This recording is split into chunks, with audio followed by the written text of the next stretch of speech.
your hands, arms, feet, and legs inside the truck at all times. Same goes for your little ones. They can sit on your lap or on the seat next to you, but one spot and one spot only. Above your heads, you are going to see that animal spotting guide. That's going to help you identify some of the animals that we'll see out here today. Just keep in mind that I'm not going to be able to stop for every single animal that we may see. So you have a sports, action, or live setting on your phone or camera. You want to go ahead and flip it to that.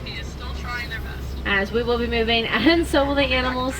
These are live wild animals, and I cannot promise that they're going to stop and close.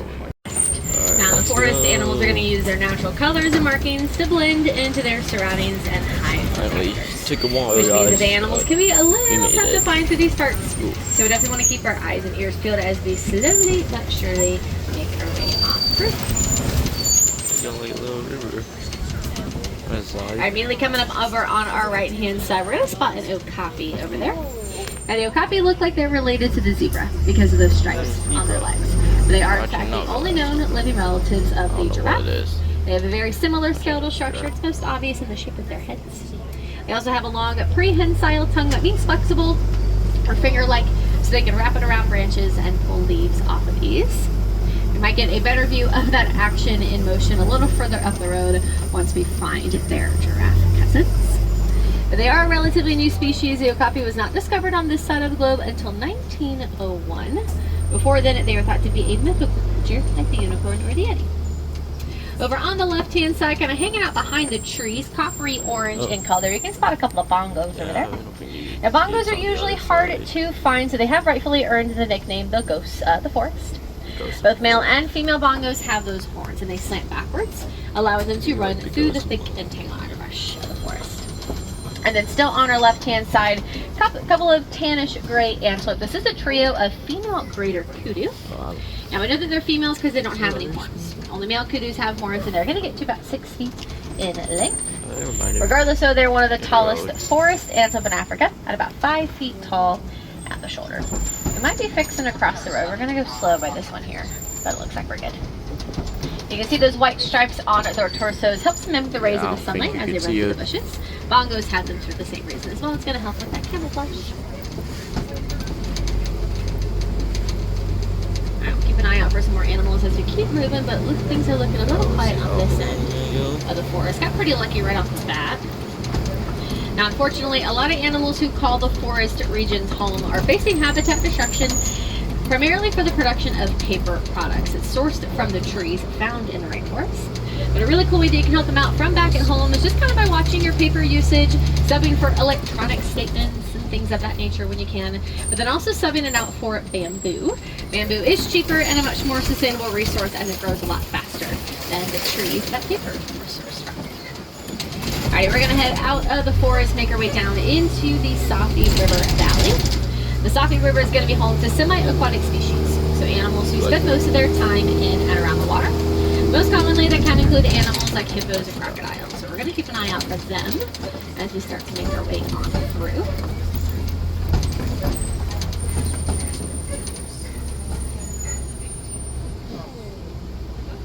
This is going to be that stop and go Here we go. I was talking about as we go pulley through the packed pelicans down on the island. So those are all the larger kind of white and gray birds. Their name comes from the pink color that appears on their backs during mating season. That pigment is going to be on their skin underneath their wings, so it can also sometimes show up on their feet, bellies, beaks, and cheeks. So it could look like almost their entire body is blushing for the crush. There is a hippo just in between the islands over there.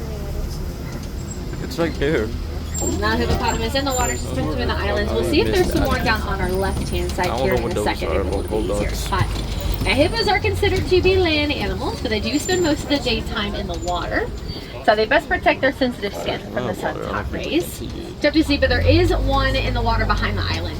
Over here, you can just barely see the top of their back sticking out of the water. They're probably sleeping underneath the water. They are nocturnal, so they are more active. Oh, there we go. After the sun sets. That's usually when we'll see them to come out and graze on the grasses on the riverbank. So their eyes, ears, and nostrils are on the top of their heads. That way, those are the first things to break surface, allowing the rest of their bodies to stay submerged underneath. And they can sleep while they're under the water. Their body is just going to come up naturally, subconsciously, while they're sleeping to take a breath when they need it. Now, hippos are also among some of the largest mammals in Africa. They get up to about 5,500 pounds. It's roughly the same size as a small car. But for babies, when they're first born, they're about 80 to 100 pounds. They're also going to eat that same amount in vegetation every single day. Hippos are herbivores, only eating plant life, fruits, and veggies, but they'll just eat a lot of it. Now, as we pull around the bend, we are coming up on this bridge. You never know what could be lurking underneath a bridge like this. Sometimes, all right, off there to the left, we're actually going to get a pretty good view of a couple of Nile crocodiles. Now, you can see one of them laying down with their mouth propped open. When they do this, they're not necessarily trying to invite prey, but more so they're trying to regulate their body temperature. So this is the same kind of thing that panting does for a dog. It's going to help to keep them cool on the warm days or keep them warm on the cold days.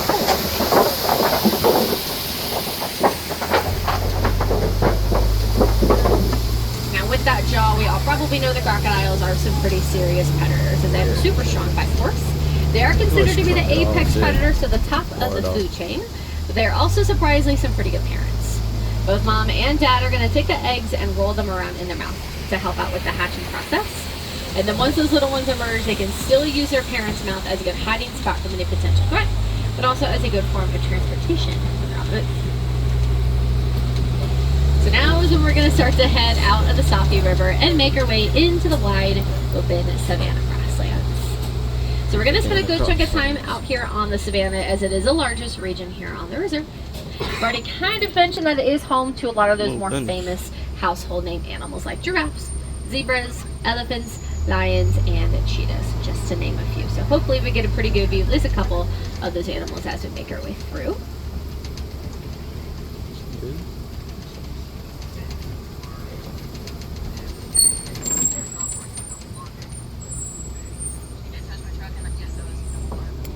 It's a stop and go. We'll just wait. That the animals can use is a pretty convenient drinking source. For example, elephants will use their tusks to poke holes into the trunk. It goes about 9 months out of the year without growing any leaves in order to conserve said water, also earning it the nickname the upside down tree because it looks like its roots are sticking into the air. Yeah. I do see some drivers moving a little further out in the distance, so hopefully we'll be moving here in just a second.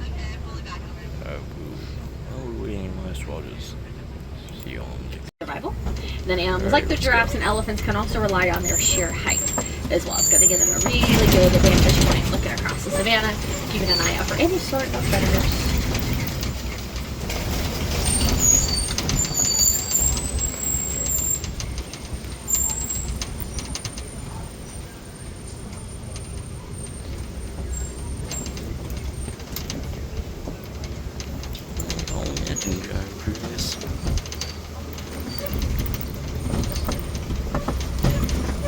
So you can kind of start to see a couple of those giraffes. They're way off in the distance to the right-hand side once we get to the bottom of the hill, but we're definitely going to try to catch up to them way out there. They are specifically Maasai giraffes. They're one of several different species found throughout Africa. Everyone's coat patterns are a little bit different. So for the Maasai giraffe, the edges of their spots are more rough and jagged, kind of like jigsaw puzzle pieces. I've heard them be compared to leaves before, but now you can start to see them over there. There's giraffes in the distance. Of course, they are kind of tough to miss because they're the tallest land animals in the world. They'll average 16 to 20 feet.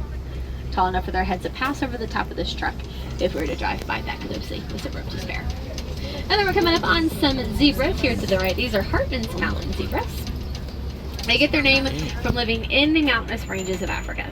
They've got these really small hooves that allow them to walk, run, and climb along that rocky terrain a little bit easier.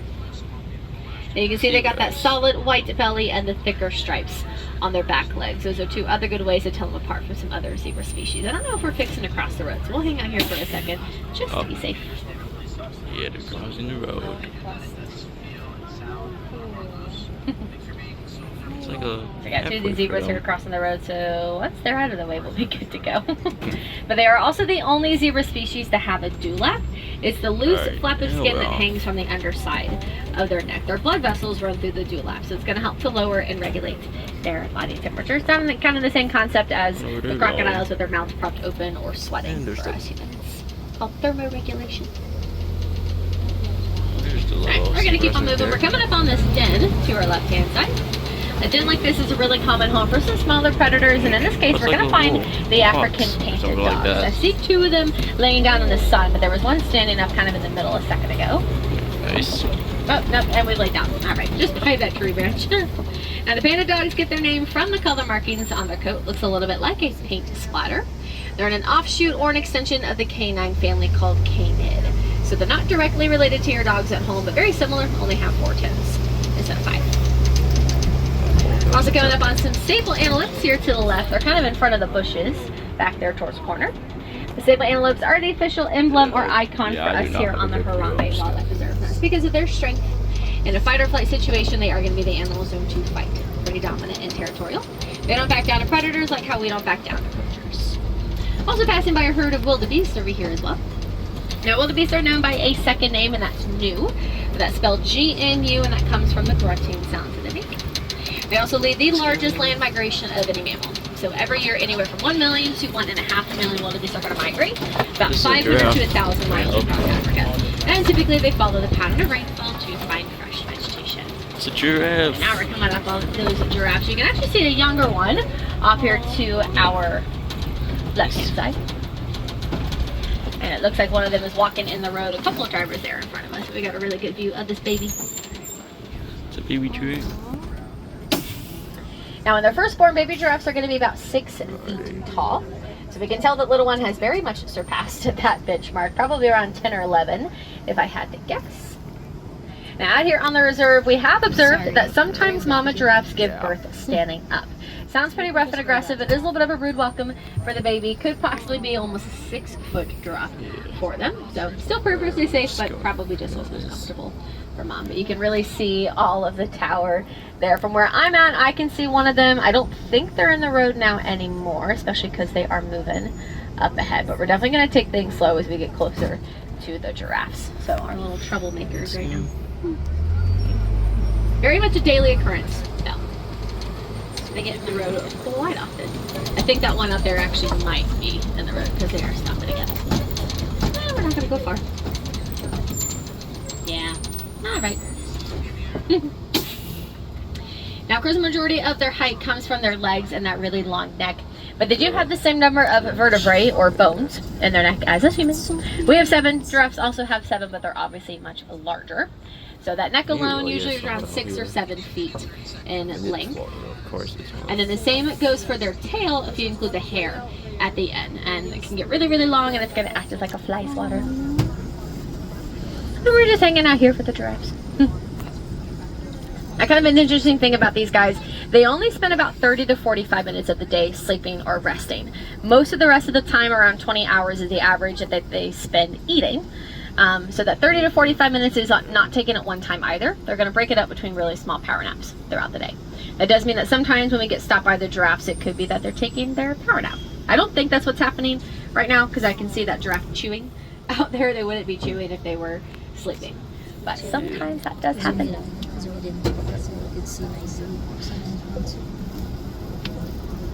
Now, of course, they've also got those little knobs on the top of their head. So those 2 little protrusions are called ossicones. They are skin-covered horns that grow out of their skull.